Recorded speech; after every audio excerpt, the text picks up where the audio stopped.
From Neural Newscast, this is Deep Dive, exploring the moments that shape today.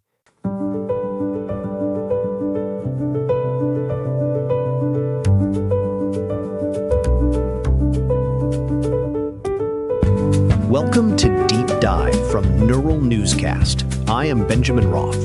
And I am Jonah Klein. Today is June 21st, 2026. It is a date that carries a unique weight because it often coincides with the summer solstice, the longest day of the year for everyone in the Northern Hemisphere. That abundance of light usually invites a bit of extra reflection, Jonah. This transition of seasons serves as a reminder of the larger cycles we live within. It is quite fitting, as our primary focus today involves a massive transition in how a nation functions. We are looking back at 1788. This was the specific day the United States truly became the United States in a formal legal sense.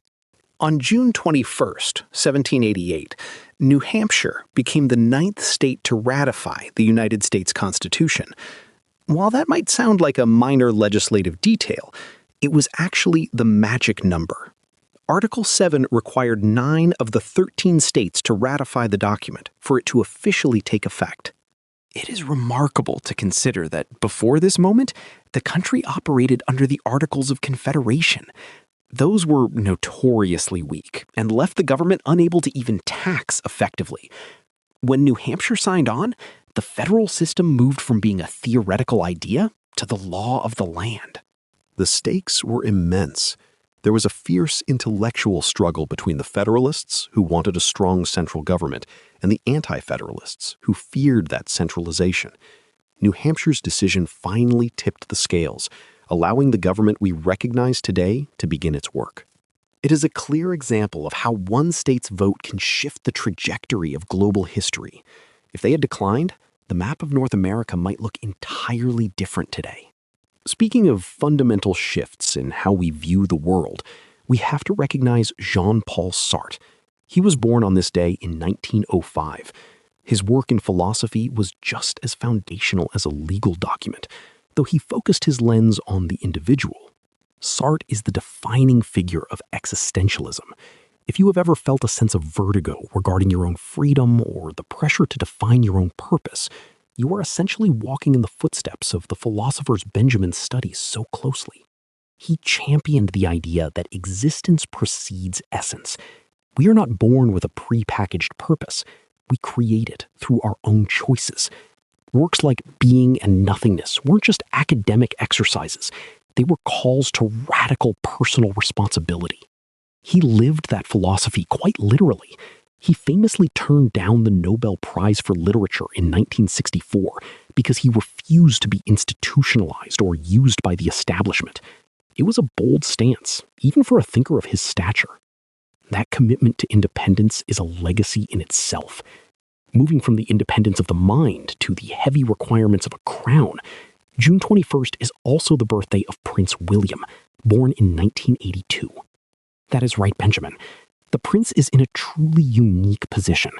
As the heir apparent to the British throne, his entire life has been a preparation for a role defined by heritage and tradition, rather than individual choice. It is a fascinating contrast to Sartre. While the philosopher argued we are entirely free to choose who we are, William's identity was largely predetermined by birth. We see him navigating that by modernizing the role, focusing on mental health and environmental initiatives like the Earthshot Prize. He is finding the balance between being a human being and being a national symbol. It is a high-wire act performed on the global stage, which is something our final birthday today understands well. That would be Chris Pratt, born in 1979. He has become one of the most recognizable faces in cinema, but his path to superstardom was anything but a straight line. Most audiences first met him as the lovable Andy Dwyer on Parks and Recreation. He was the perfect comedic sidekick. Then he seemingly transformed overnight into a leading man for massive franchises like Guardians of the Galaxy.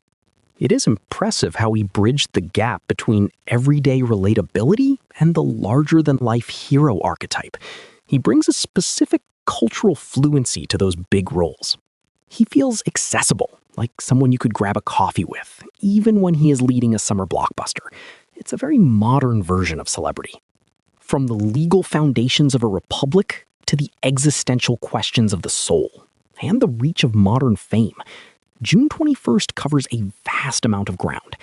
It reminds us that whether through a national constitution or a personal career, we are always in the process of defining our world. There is certainly plenty to contemplate while enjoying the solstice sun. I am Jonah Klein.